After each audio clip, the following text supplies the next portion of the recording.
Good afternoon and welcome to today's SBIRT webinar.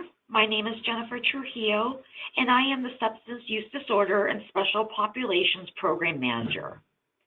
Nevada Primary Care Association is a nonprofit organization dedicated to improving access to high-quality, community-based, affordable primary health care in Nevada. We provide training and technical assistance to health centers and community partners to improve access to health care for all, especially for underserved populations. For more information visit us at nvpca.org. This training is a partnership between Nevada Primary Care Association and St. Rose Dominican Hospital. I just wanted to take a moment to thank them for helping us coordinate this session. Before we get started today, I would like to go over a few items so you know how to participate in today's event. During the presentation, please make sure to mute your phone or computer so that we don't have feedback or background noise. Also, please be sure not to put your phone on hold or we will hear your hold music. You will have the opportunity to submit your questions to today's presenter by typing your questions into the chat panel. You may send in your questions at any time during the presentation. Questions will be collected and addressed during the Q&A session at the end of today's presentation. Today's session will be recorded and slides will be available to participants. I would now like to introduce today's speaker, Richard Davis. Richard is a public writer on various healthcare topics. Mr. Davis is a certified master wellness trainer, tobacco treatment specialist, and community health worker. Richard is going to give us a lot of practical ideas for SBIRT that we can use once we get back to the office. Please join me in welcoming Richard Davis. Good morning. I hope everyone can hear me okay. So we're here to talk today about SBIRT, universal screening, brief intervention, referral to treatment, and follow-up. This funding was made possible through SAMHSA through the Southern Nevada Addictive Disorders Training Project, which was an initiative based out of the Lindsay Institute at the University of Nevada, Las Vegas. Some of the materials and format of this training was based on previously funded SAMHSA grantees. So what is SBIRT? It's an intervention based on motivational interviewing strategies. So first of all, we screen. It's a universal pre-screening for quickly assessing use and severity of alcohol, illicit drugs, prescription drugs, or tobacco. It's misuse and abuse. And then for those who it's warranted, we do a targeted full screen for those most at risk. Then the brief intervention is a brief motivational and awareness raising intervention given to risky or problematic substance users to help motivate behavioral change. Referrals for treatment, referrals to specialty care for patients with substance use disorders. That could be a drug substance use clinic, a health self-management program, the Tobacco Users Quit Line, anything that's going to treat them specifically for whatever substance they may be using or at risk using. And again, it could also involve harm reduction interventions for people who aren't ready to quit using. And we'll talk about that as we go forward. Some of the agencies that you might be doing referrals to involve primary care centers, hospitals, and other community settings. And these are also the locations where brief interventions or SBIRT are great opportunities to provide those interventions in those locations to refer on to more specialty treatment. So why is SBIRT important? Well, first of all, unhealthy and unsafe alcohol and drug use are major preventable public health problems, resulting in more than 100,000 deaths each year. And the costs of society are more than $600 billion annually. The effects of unhealthy and unsafe alcohol and drug use have far-reaching implications for the individual, family, workplace, community, and the healthcare system. The thing that you can think about as we move forward in this training is, how will SBIRT help my patients? Why am I doing this? It's to help my patients. How will this help? keep that thought in mind as we move forward.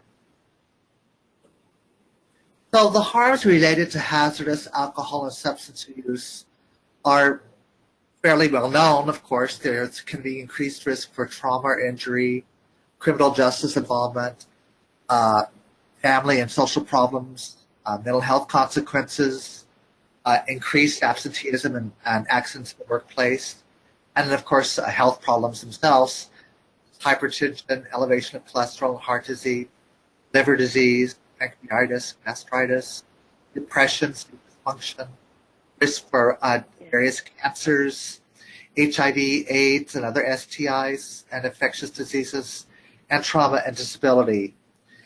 Just a few facts: 78 Americans die every day from an opioid overdose.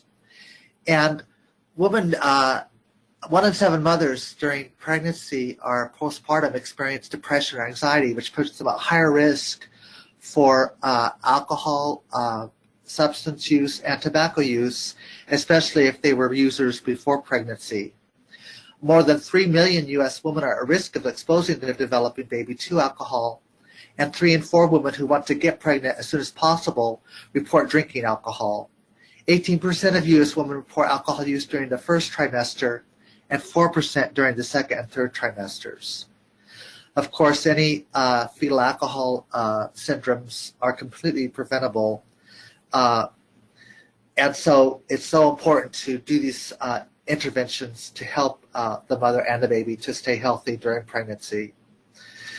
Likewise, 9% of women report drug use during the first trimester, and 48% and 2.4% during the second and third trimesters, respectively. Even something as benign and now legal as marijuana can be harmful. Daily use of marijuana can lead to psychosis, paranoia, and depression. So it's very important to do these interventions for the health and overall well-being of your patients. So now, why screen universally? Why not just target those who seem obvious to have some sort of problem when they come into your office? Well, sometimes it's not obvious. Even though drinking and drug use are common, the person who presents to us may not be an obvious person at risk.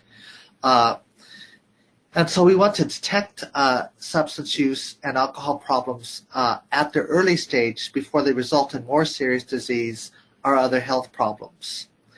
And we want to detect those substance use and alcohol use patterns that can increase future injury or illness risks. And we want to intervene and educate at-risk users about their use and how that could impact their health. Research has shown that approximately 90% of substance use disorders go untreated. So it's very important to catch people who are using substances and are at risk for alcohol abuse early on. Now, patients who are seen by a clinician because of a related physical problem or other issue are great to capture because the primary care physician is often the first point of contact for this patient. So you could be a real lifesaver for that early identification and intervention that's going to lead to better outcomes for your patients. Now, one thing that we're seeing is that people who aren't at the level of dependence or addiction are really the ones who are probably most at risk because they're living a functional life, they have a job, they have family life, etc. But their risk, their drinking or their substance use may put them at risk for accidents, for health complications, etc. So we want to catch the people who we can have the most impact on in terms of their use of alcohol or substances. And that's the moderate risk and high risk user or drinker. So we're rethinking this from a public health perspective to have the greatest impact. The dependent users are actually just the tip of the iceberg. Most people are at the risk, at risk and binge drinkers. So they're not dependent, they're not alcoholics, they're not drug addicts, as as diagnosed, but they're at high risk and they're binge drinkers, and so they're at risk for accidents and disease and complications due to their use. And these are the people we want to capture through SBIRT. Our early intervention is to capture those people at an early stage to have the most impact. A referral to treatment to evidence-based practices with recovery supports, and then maintenance in terms of maintaining their recovery and helping them to support them in ongoing benefits of lower use or less risk use or abstinence. So our goal is to identify and effectively intervene with those who are at moderate or high risk for psychosocial or healthcare problems related to their substance use, alcohol use, or tobacco use. Now, research shows that brief interventions are low cost and effective, and that they're most effective among persons with less severe problems. Brief interventions are feasible and highly effective components of an overall public health approach to reducing alcohol misuse. So since 2003, SAMHSA has supported SBIRT programs with more than 1.5 million persons screened. And the outcome data confirm that 40% of risk, a 40% risk reduction in harmful use of alcohol by those drinking at risky levels, and a 55% reduction in negative social consequences. The outcome data also demonstrated a positive benefit for reduced illicit substance use, and that's based on a review of SBIRT data from 2003 to 2011. There's substantial evidence for the effectiveness of brief interventions, and there's a growing body of literature showing the effectiveness of SBIRT for risky drug use. So SBIRT decreases the frequency and severity of alcohol and drug use, and the primary care setting is one of the most convenient points of contact for substance issues. Many patients are more likely to discuss the subject with their family physician than a relative, a therapist, or a rehab specialist.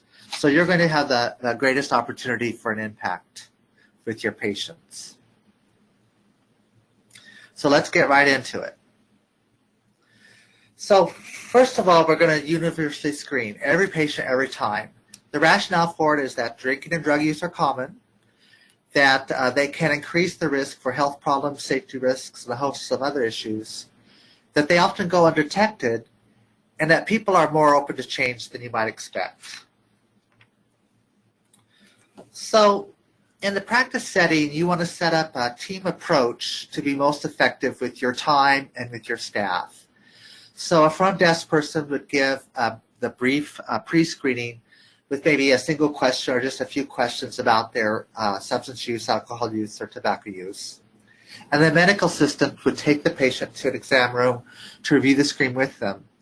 If it's a positive screen for being at risk, then you would go on and ask that patient to take a more complete screening, such as the ADAS, which we'll talk about in a minute. Then the clinician would review the results of that screening tool and then deliver the brief intervention.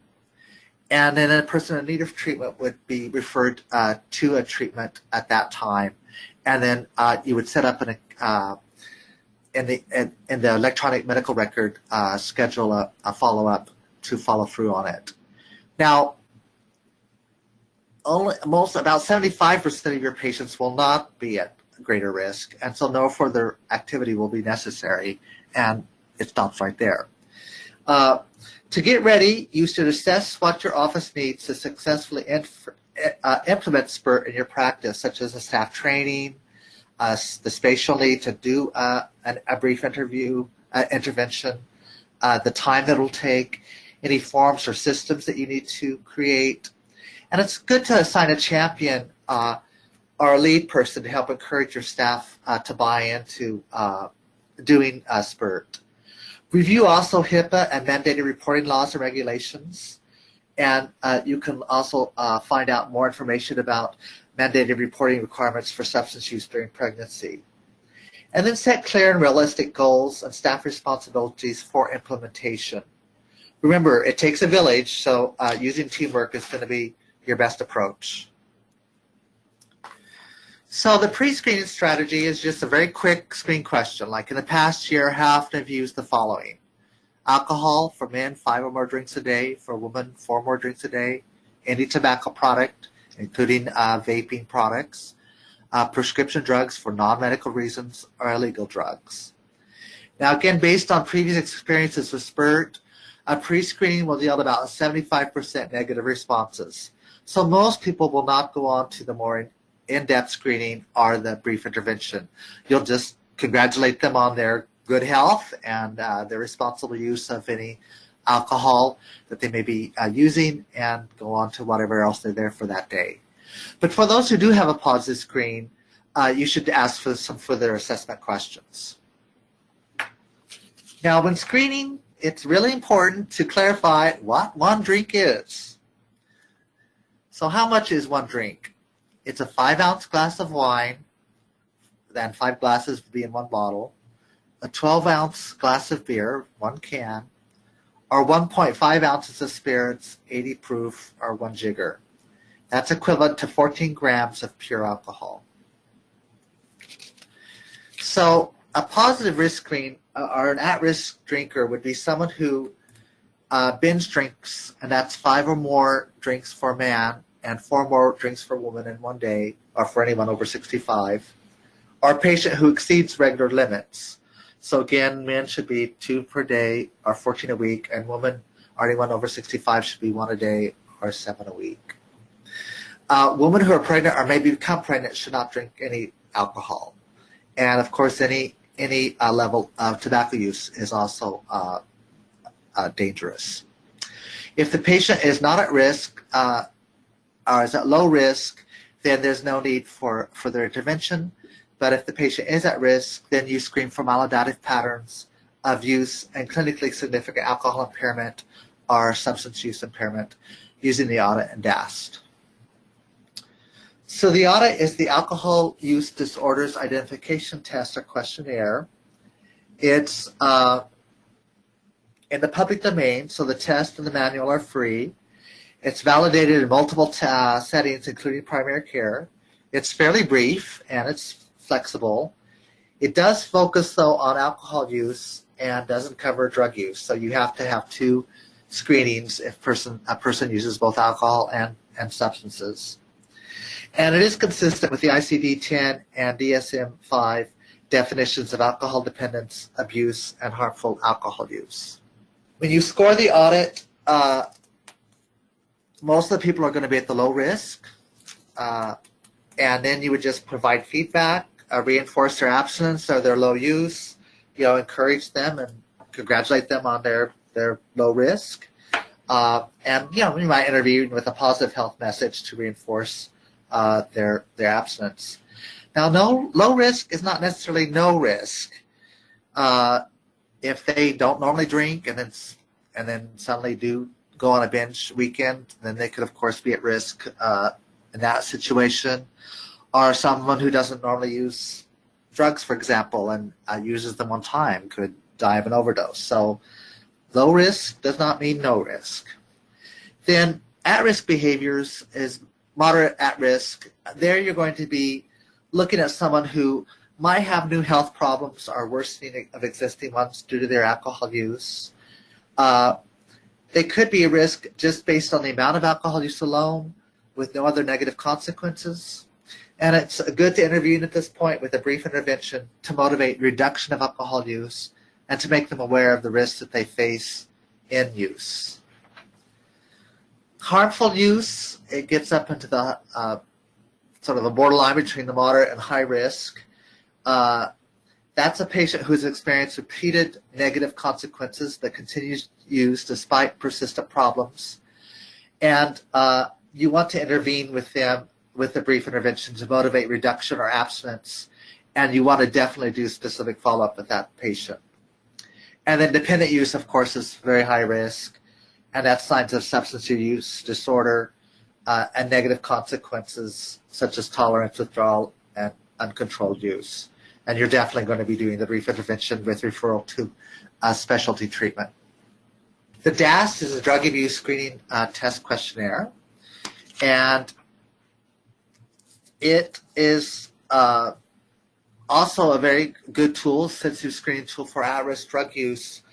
But again, it does not include alcohol use, so you'd have to do 2 screenings if someone has both drug issues and alcohol issues. And so that's unfortunate. But both screenings, even in the depth versions, are fairly short. The scoring, again, is most of the patients are going to be at a low risk or no problems. So there's, just brief positive messages. Low level to moderate levels, again, you want to maybe do a brief intervention to make them more aware of some of the risks involved, and then refer to treatment as indicated. And then, of course, higher risks, substantial level, you want to do an intensive assessment, intensive brief intervention, and then refer to specialty treatments. The Fagerstrom test for nicotine dependence can basically tell you, the level of a patient's smoking patterns. There's no safe level of tobacco use. So even 1 to 2 cigarettes, a low dependence, is not safe. This would be used mostly for decisions about in terms of treatment, like if they're going to be using a nicotine replacement therapy, if a referral to a quit line is appropriate, and so forth. But any tobacco use is unsafe. So to sum up, screening is the first step of the SBIRT process and determines the severity and risk level of the patient's substance use. The result of a screen allows the provider to determine if a brief intervention or referral to treatment is necessary next step for this patient. You're going to do universal screenings, every patient, every time, and go for the at-risk or hazardous use person to harmful use person. They're going to be the majority of the people that you capture through these screenings, and they're the ones who you most want to do an intervention with because you can have the most impact with them. So here's how you do a brief intervention. So what is a brief intervention? It's a brief motivational and awareness-raising intervention given to risky or problematic substance users. The brief negotiated interview is a semi-structured interview process based on motivational interviewing that has proven evidence-based practice and can be completed in 5 to 15 minutes. Truly it can be. I know that's hard to believe, but with practice and experience, you can get through this in a brief amount of time, and it's going to really have a huge impact on best outcomes for your patients. So what are the steps? First of all, you want to build rapport with the patient. So you ask them permission to talk about their substance use. Maybe, I'd like to go over your screening test with you, explore some of the pros and cons that that person perceives in their own life about their use. People only do things for good reasons. So if they're using alcohol or they're using substances or they're smoking, they have reasons that they think are good for doing that. So why do they like it? But then on the other hand, maybe there's some things they don't like so much. So what are some of the things that maybe have caused some problems for them in their use? You sort of do a decisional balance, which we'll get into more lately, to start building ambivalence and raising questions in their own mind about their use and their level of use. You provide feedback to them, not judgments. No matter what they say, we're not there to judge. We're just there to have a conversation and to reflect back to them what they themselves have said. So I hear that you really enjoy smoking and that you've been very depressed with your pregnancy and it's been very difficult for you, and smoking really helps to relieve you. But you are concerned because you know that smoking can cause some serious effects on your unborn infant. Can you tell me more about if you've tried to stop in the past and what that's been like for you? You start that conversation. Then you build a readiness to change, and we'll show you different tools that you can build that readiness to change that make it easy for the person to talk about readiness to change and not feel defensive. The last thing we want to do is tell a person, don't smoke, or you've got to quit drinking, or you've got to do this. You've got to immediately walls come up. Instead, we help them to talk about why they want to change, why they may want to reduce drinking, why they may want to stop substance use, why they may want to quit smoking, so that they come up with their own ideas about why they want to quit or change their behavior. Then we negotiate a plan for change, helping them to make specific, doable steps immediately to begin to make a change in their life around their alcohol use, substance use, or tobacco use. So building rapport. Again, we're having a very general conversation. Motivational interviewing is basically having a conversation with a person. The types of things where you're drilling the person, or you're giving them a test, or you're telling them what to do, you're lecturing them, those don't work, and those aren't motivational interviewing. Instead, we talk with them. We find out where they're at, what they think, why they do what they do, and we just talk with them. We just have a conversation. So we start by asking their permission to talk about their alcohol use or drug use or tobacco use. And again, we explore the pros and cons, and we'll talk about using decisional balance in just a moment here. So when you provide feedback, you've asked their permission to give information, they're going to be listening. They're going to be interested in what the screening findings show. They're thinking, oh, I just have like 5 or 6 glasses of booze a day. I'm fine. Or, yeah, I'm smoking and I'm pregnant, but I just have, a couple of cigarettes. Or, I'm a substance user, but I just use at parties. It's not a big deal for me. So as you begin to discuss with them some of the results of their screenings and some of the facts around their level of use, they'll be interested to hear what you say. So some of the tools we're going to use are a decisional balance, a readiness ruler, and personalized reflective discussion. So the readiness ruler helps to build readiness to change. So you say things like, well, can we talk a few minutes about your interest in making a change? On a scale from 1 to 10, with 1 being not ready at all and 10 being completely ready, how ready are you to make any changes in your substance use? And then you start the conversation. Now they may say, well, I'm at a 3. So then you might say, well, that's interesting. Why isn't it lower? Or I'm at a 7. Oh, that's interesting. It's pretty high. Why are you so ready to change? What's happening in your life?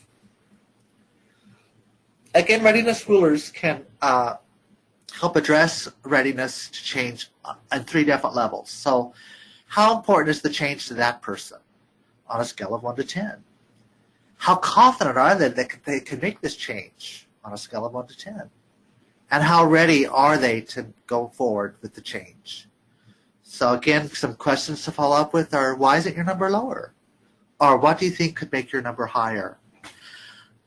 And some things like, for example, with tobacco use, most people who are smokers would like to quit, believe it or not.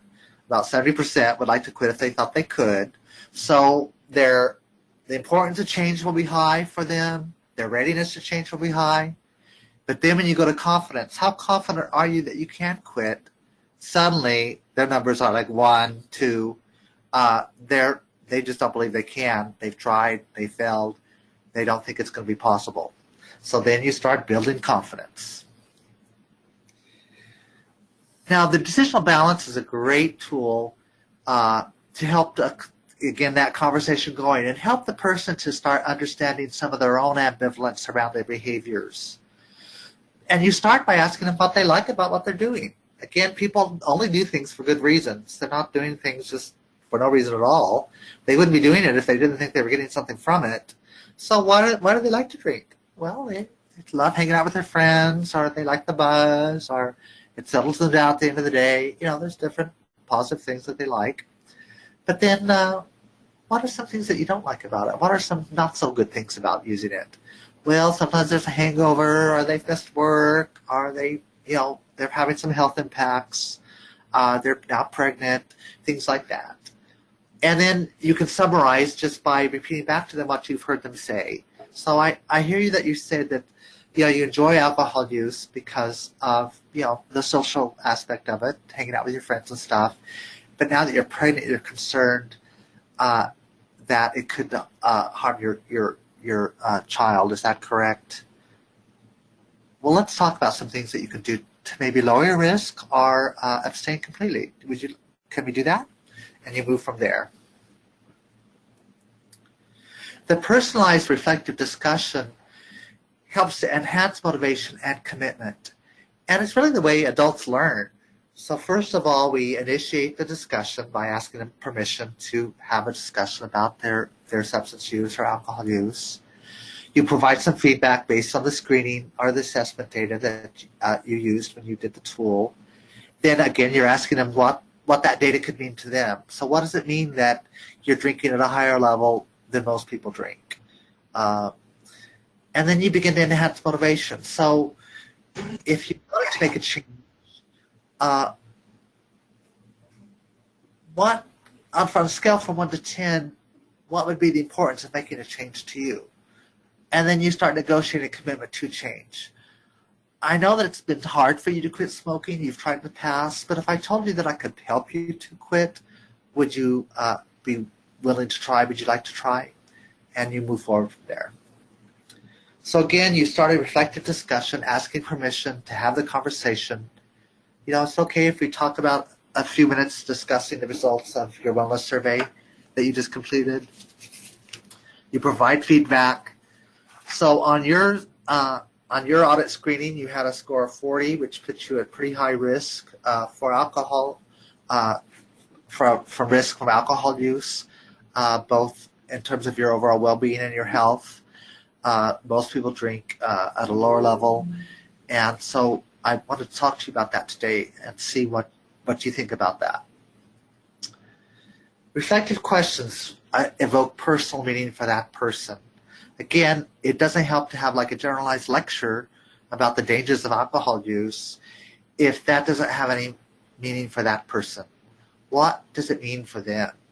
So what relationship might there be between your drinking and your recent DUI? What are your concerns regarding use? What are the most important reasons for you to choose to stop or decrease your use? And what are the benefits you can see from stopping or cutting down?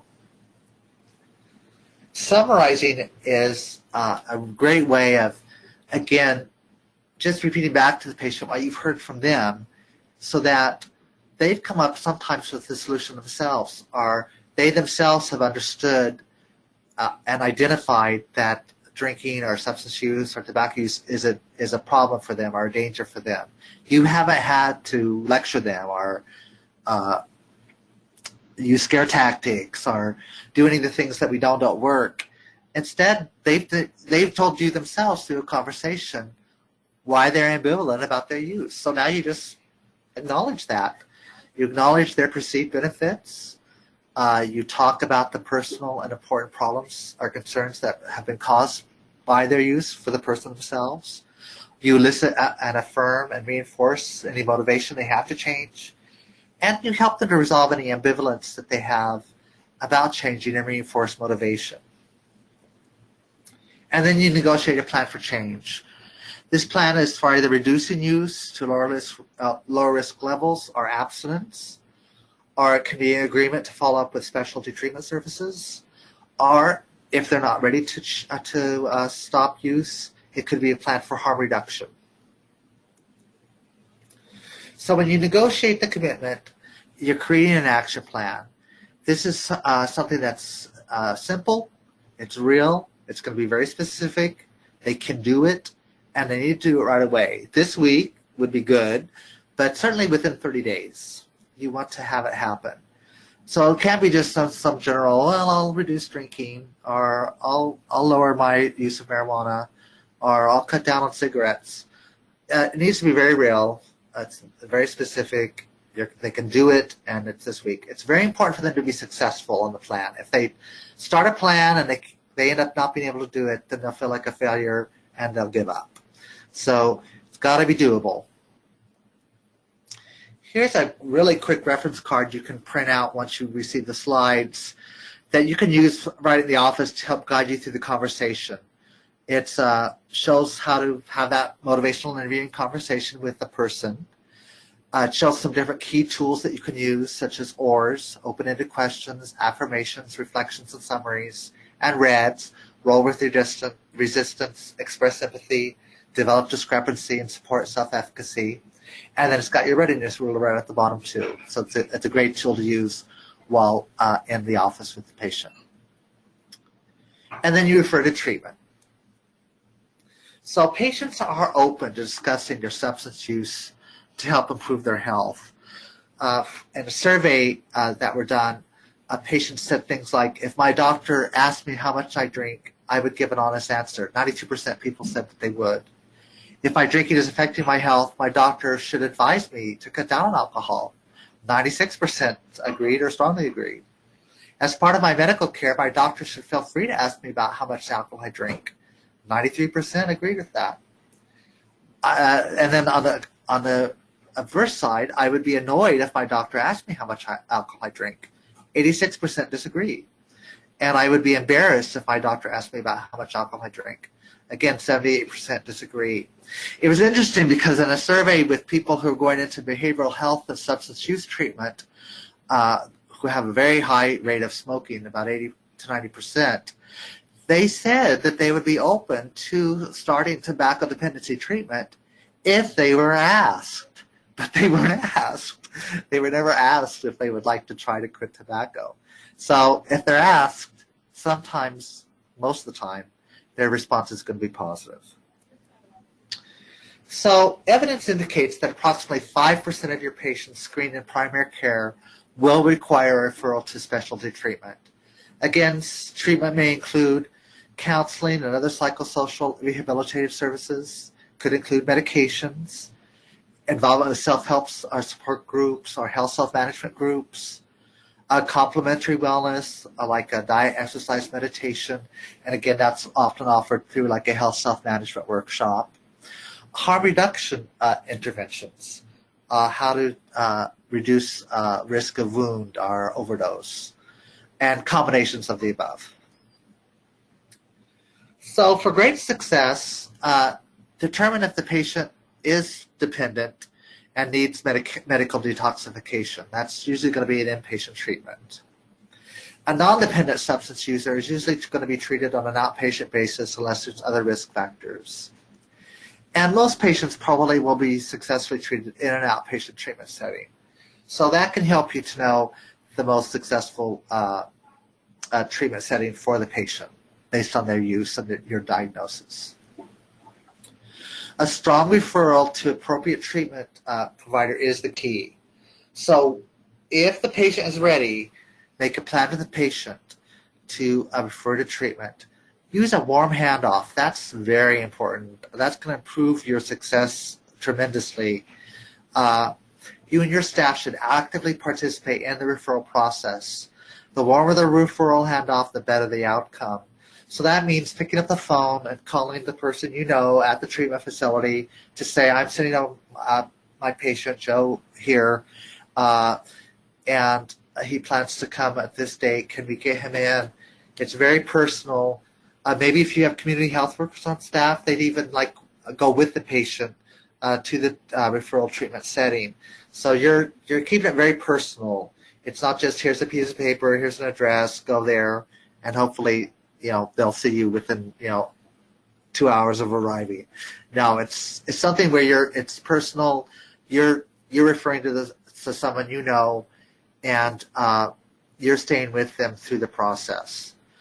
You decide how you'll interact or communicate with the provider that you're referring to, and you confirm your follow-up plan with the patient because follow-up is so important.